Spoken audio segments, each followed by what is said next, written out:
আল্ট্রাসাউন্ডে অনেক সময় অনেকে আসেন আউটডোরে যে ওভারিয়ান সিস্ট ধরা পড়েছে। তো ওভারিয়ান সিস্ট ধরা পড়লে এবার অনেকের মনে সম্ভবত একটা প্রশ্ন জাগে যে ওভারিয়ান সিস্ট ধরা পড়েছে কি হবে, পরে প্রেগন্যান্সি আসবে কিনা, না সেই সিস্ট নিজে থেকে চলে যাবে, না ইমিডিয়েট অপারেশন করতে হবে, না পরবর্তীকালে ক্যান্সার হবে। এইরকম বিভিন্ন প্রশ্ন নিয়েই অনেকে আসেন এবং খুব চিন্তিত অবস্থাতেই থাকেন।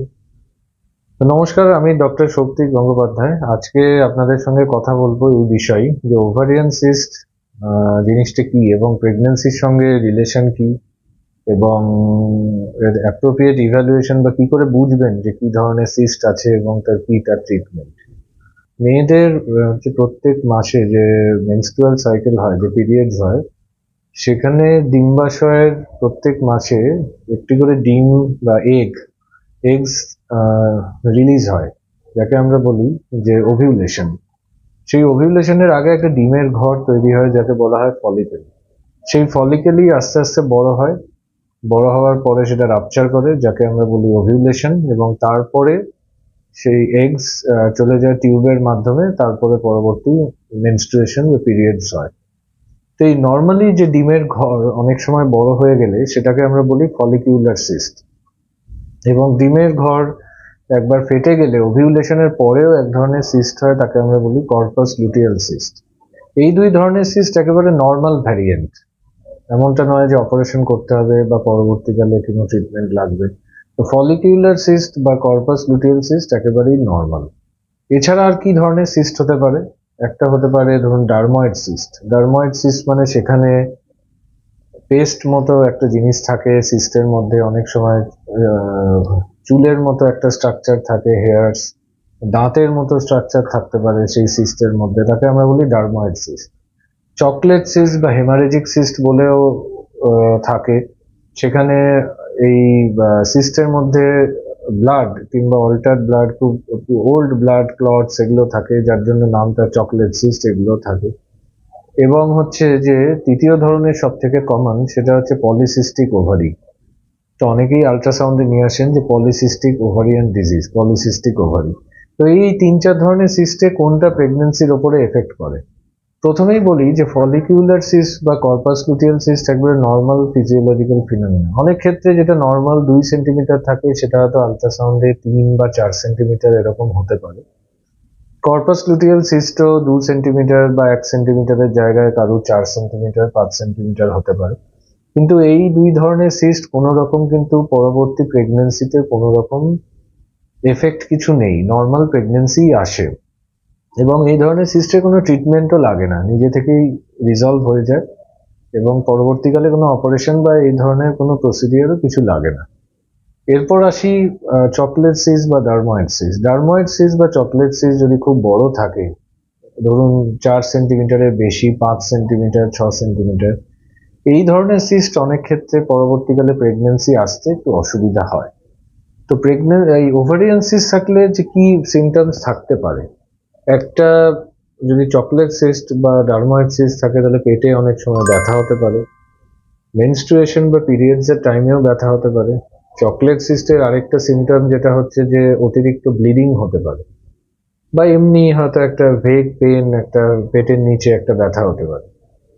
ফলিকিউলার সিস্ট বা কর্পাস লুটিয়াল সিস্ট যেটা আমি বললাম, যেটা নর্মাল ভ্যারিয়েন্ট, সেটার ক্ষেত্রে কিন্তু ব্যথা বা পেটে ব্যথা বা অতিরিক্ত ব্লিডিং এগুলো হয় না।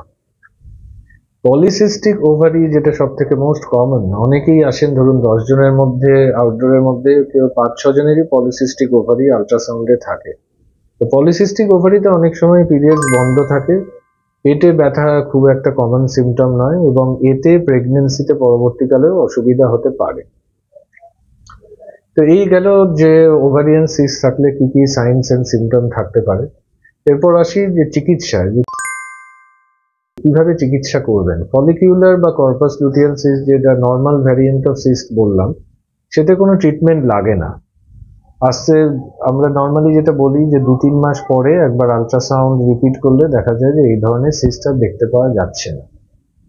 চকলেট সিস্ট বা ডার্ময়েড সিস্টের যদি এরকম থাকে যে একটু 4 সেন্টিমিটারের বেশি, তখন অনেক সময় ল্যাপারোস্কোপিক সার্জারির মাধ্যমে সেই সিস্ট বার করে দিলে ম্যাক্সিমাম টাইমই প্রেগন্যান্সি চলে আসে। আর পলিসিস্টিক ওভারির কিন্তু ম্যানেজমেন্ট অনেকটাই ডিফারেন্ট। সেখানে কিন্তু মেইন হচ্ছে লাইফস্টাইল ফ্যাক্টরস, ওয়েট কমাতে হয় এবং তার সঙ্গে আরো কিছু হরমোনাল মেডিকেশনস দিতে হয় এবং হরমোনাল কিছু টেস্টও আগে করিয়ে নিতে হয়, যেমন থাইরয়েড, প্রোল্যাকটিন এবং এছাড়াও আরো অনেক কিছু টেস্ট। এবং এরপরে যে ওজন কমানোর সঙ্গে সঙ্গে আরো মেডিকেশনস যেটা দেওয়া হয় যে ওভারঅল এই হরমোনাল ইমব্যালেন্স ঠিক করার জন্য ওভিউলেশন ইন্ডাকশন। এই যে পলিসিস্টিক ওভারিতে কি হয় যে প্রত্যেক মাসে এই যে ওভিউলেশন বা এই যে একটু আগে যে বললাম যে ফলিকেলস বা ডিমের ঘর এই যে রাপচার করে যে এগস রিলিজ হওয়া যে যে বেরোয়, সেগুলো পলিসিস্টিক ওভারিতে হয় না। সেক্ষেত্রে আমাদের ওভিউলেশন ইন্ডাকশন মেডিকেশনস দিতে হয়। তো ইন কনক্লুশন যেটা আমি বলতে চাই যে ওভারিয়ান সিস্ট হলেই যে প্রেগন্যান্সি হবে না, এটা একদমই ঠিক ধারণা নয়।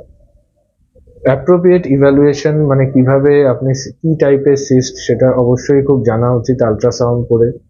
ডার্ময়েড সিস্ট না চকলেট না নর্মাল ভ্যারিয়েন্ট সিস্ট যেটা ফলিকিউলার বা কর্পাস লুটিয়াল। কিছু হরমোনাল টেস্ট লাগে ফর পলিসিস্টিক ওভারিয়ান ডিজিজে এবং অ্যাপ্রোপ্রিয়েট ট্রিটমেন্ট যেটা একটু সিস্টের সাইজ যদি বড় থাকে তাহলে dermoid chocolate cyst laparoscopic surgery করলে ম্যাক্সিমাম টাইমে প্রেগন্যান্সি চলে আসে। পলিসিস্টিক ওভারিতে কিছু লাইফস্টাইল মডিফিকেশন এবং ওভিউলেশন ইন্ডাকশন মেডিকেশনস দিলেও প্রেগন্যান্সি চলে আসে এবং ফলিকিউলার সিস্ট বা কর্পাস লুটিয়াল সিস্টের কোনো চিকিৎসা লাগে না।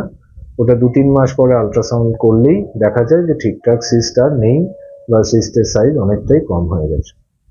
আশা করি যে অ্যাডভাইসগুলো দিলাম পরবর্তীকালে ওভারিয়ান সিস্ট যদি আল্ট্রাসাউন্ডে থাকে তাহলে আপনাদের সুবিধা হবে যে ডিসিশন মেকিং এর যে পরবর্তীকালে আপনি কোন ধরনের ম্যানেজমেন্ট আপনি চয়েস করবেন। এবং অবশ্যই আপনাদের যদি কোনো কোয়ারিজ থাকে আপনারা কমেন্ট বক্সে জানাতে পারেন।